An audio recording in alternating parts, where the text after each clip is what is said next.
All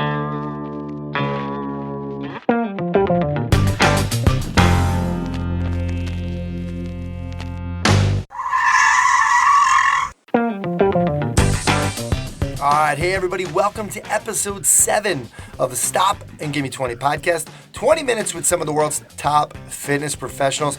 I'm your host, Anthony Rana, and you can check out the show notes at stop20podcast.com. That's stop20podcast.com. Before you do that, go to iTunes and subscribe to the show.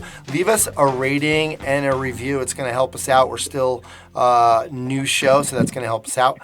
For today's episode, I have on Patrick Frost, and I first met Patrick. We're both Nike Master Trainers, so we worked on a few projects together, and I got to see although I've never attended one of his Barry's Bootcamp classes where he's a master trainer and he works with some of the education of some of the new trainers because he's been there for a while. I got to see some of his coaching, and I can tell you that he's a great coach, and I know from just looking at some of the social media that there's a big wait list to get into some of his classes. So Patrick, thank you so much for coming on today. Yeah, thanks so much for having me, Anthony. I appreciate it, man. All right, well, let's get into, you got an interesting story. So Patrick, what's your story? I'm a military brat, originally from the South. I kind of grew up in a obscurely sort of stationary. I mean, it's pretty uncommon in the military to stay in a place for a long period of time, but I pretty much grew up in Warner Robins, Georgia for about 13 years. I then Tennessee a little bit, moved to Connecticut, but I always ended up going back to Georgia in between.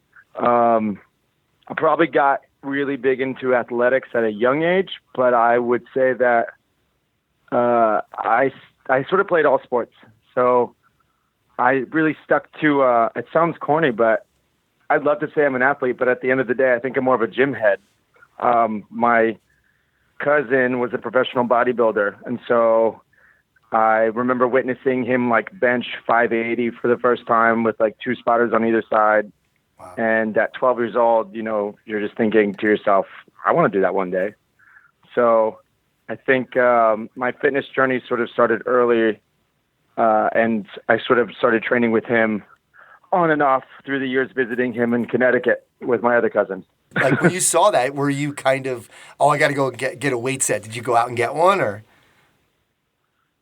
Well, yeah, I always had weights. Okay, this sounds really funny, but there was this really old workout video called 60-Minute Abs that I remember I found at my mom's. And so this was after the summer of me witnessing my cousin bench over 580 or 580 for the first time. And I remember I didn't know what to do, right? So I found this video and I was like, well, this is working out, so I'll just do it. So I did this video like every day for the first like 6th grade in middle school. And I was the only kid walking around with a 6-pack. But like, I still was like in that awkward phase of like glasses and just, kind of, that was like my one claim to fame. I was like, I may look really funny, but I got a 6-pack from this video. That's awesome. I mean, I still think to this day, that's the reason why I have a 6-pack too. That's awesome. I mean, it was 60 minutes, 60?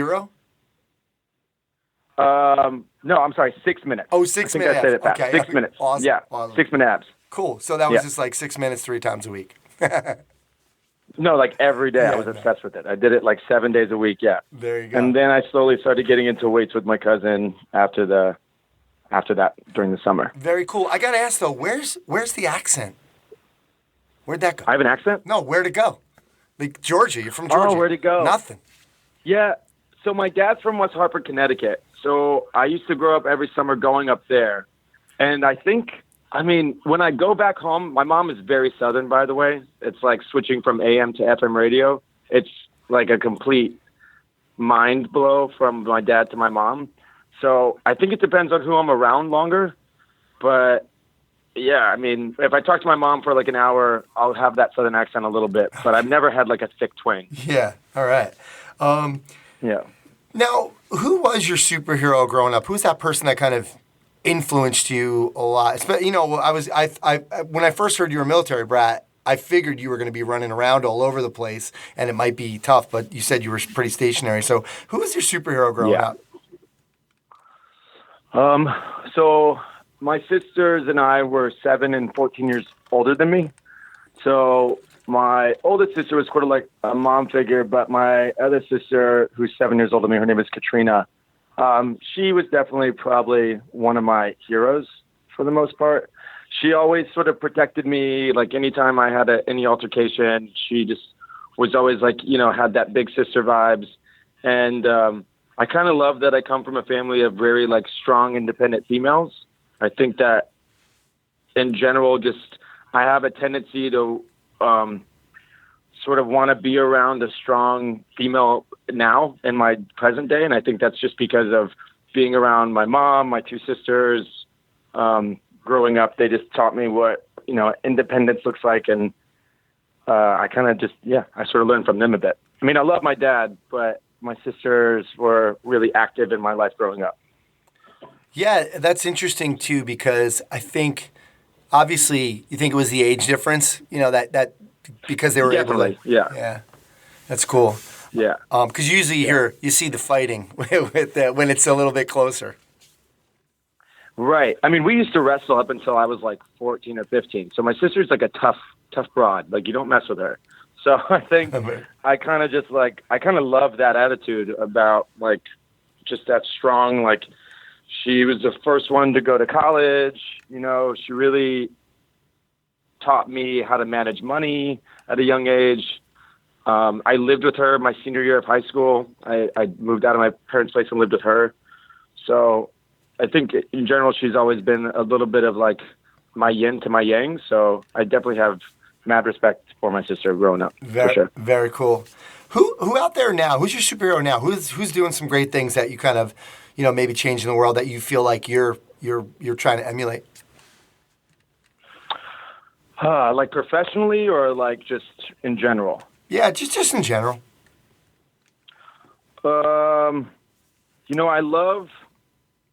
I'm just going to keep it into the family loop. I have my oldest niece. She's actually only like 4 years younger than me, but she went through some really like tough times when she was a kid, stuff about some abuse. She really had a hard journey for quite some time. And she just recently hit a milestone a few days ago, 10 years abuse free, which and the abuse lasted for 10 years. So just to see her mindset and to see her grow as a human and not be stunted by such an awful event, like it just really empowers me in my day-to-day life. You think you have it tough some days, and then you look and read something like that, or your niece tells you something like that, and you're just, you melt. Like it's pretty powerful stuff. And so looking at what she's managed to accomplish and stay on such a good track these past 10 years just makes me such a proud uncle. And I definitely want to say that is definitely probably who I look up to the most right now. That's very cool. I mean, I think... Is that heavy? I don't know if that's... No, that's great. I think, I love it because it's interesting because a lot of times people, we look to somebody older, right? And that's why the question when I was coming up with these questions, it was something that I felt like I wanted to hear these type of different things that people that weren't always so cliche, and to look around and to look around anywhere. Like you said, I mean, sometimes we look around and we feel, oh, what a bad day, I'm having a bad day, and then you get a call from your niece and you remember, man, it could be a lot worse. I got it good. Yeah, exactly. Absolutely. So who are you trying to be a superhero to now? You got a lot of clients. You're training trainers. Who are some people you're trying to help out with what you're doing? I've been in the industry for, only probably about 6 years now. So I definitely feel like I grew up in this industry. I started at 22. And I remember so many different moments of, hunger for this or, really striving for X. And I think this year for me has been a year of just owning the ecosystem that exists in fitness and not sort of stamping this sort of one facet of either training or one facet of thinking. I think what I'm trying to do is sort of cultivate, at least for my clients, that it's okay to have an off day. And at the end of the day, it's your perspective on your performance that really matters, not, those gains that you do or don't see in the mirror. I think we as trainers have a responsibility to educate our clients about also self-love and recovery just as much as it's about just fucking do it. Hurry up. You know what I mean? Like, I think sometimes people live in that extreme world of, max reps, max weight. And it sort of harpers a little bit of that idea about, there's an equilibrium. There's got to be some self-love, some recovery. So if I was trying to be a hero for somebody, I would think it's the people that are paying close attention to my day-to-day stuff. I mean, I feel like I try to put out some what's going on in my head on my social media. It's not all about shirtless pictures and abs. Like I want to show people that I'm a complete human that's been alive during this election, that has witnessed some things that I don't agree with. You know what I mean? And sort of about spreading some just good juju, if that makes sense. Absolutely. And I think, especially in the group classes, I was kind of alluding this earlier before we started recording about the industry. And it's I think with group fitness, it can be really tough because, especially with someone like you have so many people. Barry's is a popular brand as it is. You're a popular trainer within Barry's. You're packed in your classes. And it could be maybe sometimes, I'm sure it's hard to connect with some people. But I know from just talking to you and seeing you and spending some time with you and that how much you care of and how much you're trying to educate yourself as well and things you're trying to do. What are some things that you feel like that the group fitness is doing right now? And is it moving in a good direction? Because I think from the outside, a lot of us trainers or strength coaches, we're looking at group fitness sometimes saying, you can't really help people in a group fitness class. I mean, that's the stereotype is that, they're just all going in there. You can't watch everybody when you have 70 people in. Right. So talk to us about some good things that you feel like you guys are doing in that industry, in the group fitness industry.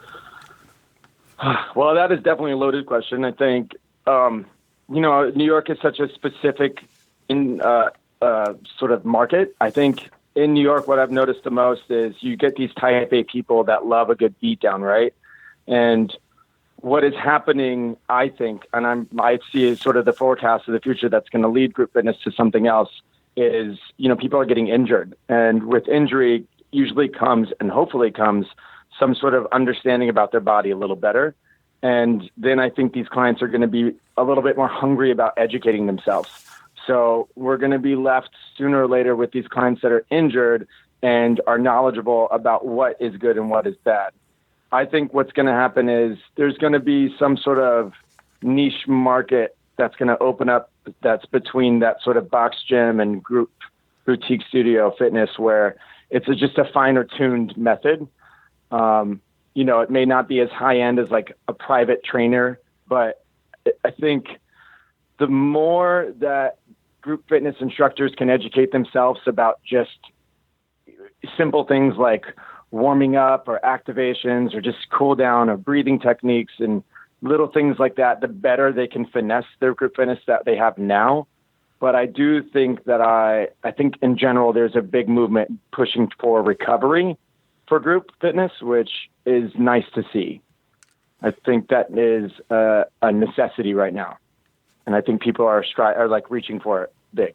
Absolutely. I guess for me, I haven't done any group classes. So you and I were working out in a project for Nike, and in June we saw kind of some of the way the NTC classes were changing, right? Yeah, and trying to educate, and that was a great group of people, and it's kind of great to see the people coming together with because there's people on one end that don't have that, maybe your personality or your coaching ability, right? But they do have extensive knowledge. Right. So, but we're starting to see how the two are coming together. I think what you're doing is certainly a great example of that. Thanks, man. I appreciate that. I mean, I'm trying. Absolutely. As long as you're trying. I mean, you're trying to get the word out. And, you have a huge platform. So it's great when we see people like you with that platform kind of starting to change that mentality. Yeah, I appreciate that, man. Thank you. All right, man. Now it's time for the Stop and Give Me 5 segment. 5 rapid-fire questions. Oh, snap. All right, so let's do it. go. Thing you miss most about Georgia?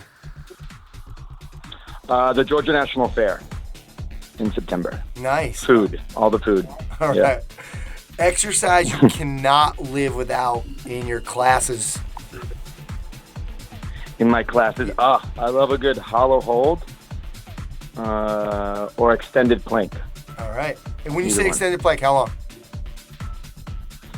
Well, not extended plank in terms of time, but sort of like that hollow hold position, but just in the plank, Okay. like with your biceps framing your ears. Yeah. Sort of like a Superman or Superwoman, whatever you'd want to call it. Okay, cool.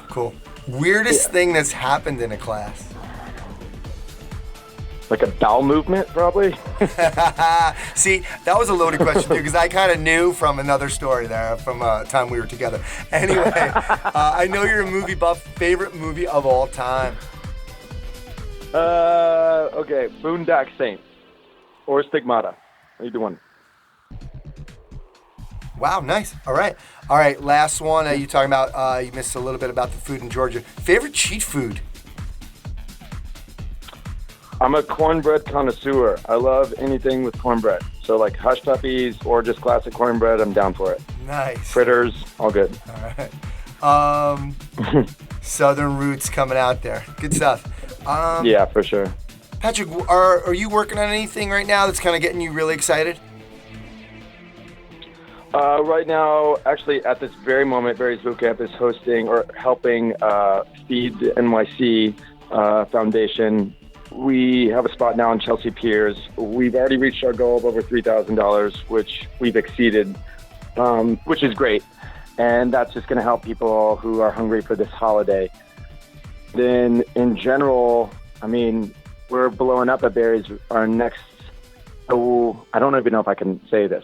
Anyways, we're coming to some big cities soon within the next year, and I'm very excited to be a part of some of that growth. And stay tuned because you'll be hearing about those cities soon. Awesome. Cool. Let's finish up with the letter to your younger self. So, what kind of advice would you give yourself, kind of when you're I guess your 12 and 13-year-old self?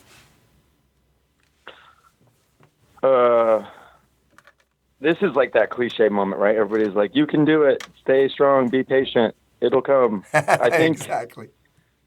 Right. I think in general, I would think like just own who you are. I think I spent a lot of my youth, growing up in the South, in the military, being gay isn't like the best thing to be in that scenario. Mm-hmm. So I think just owning who you are and trusting that your family is there for you and, never back down don't be intimidated by how people make you feel and just always do your best. Lead with your heart.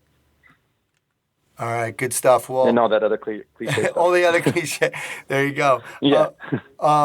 Good stuff. You're doing some really amazing stuff in the fitness industry, and it's great to kind of follow you on social media as well. I've been watching all your travels as well. So, and I'll make sure I have all the links for everyone to your social media. So, really appreciate some of the stuff that you're doing in the industry as well. And we need more people like you. So, Patrick, thank you so much for coming on today.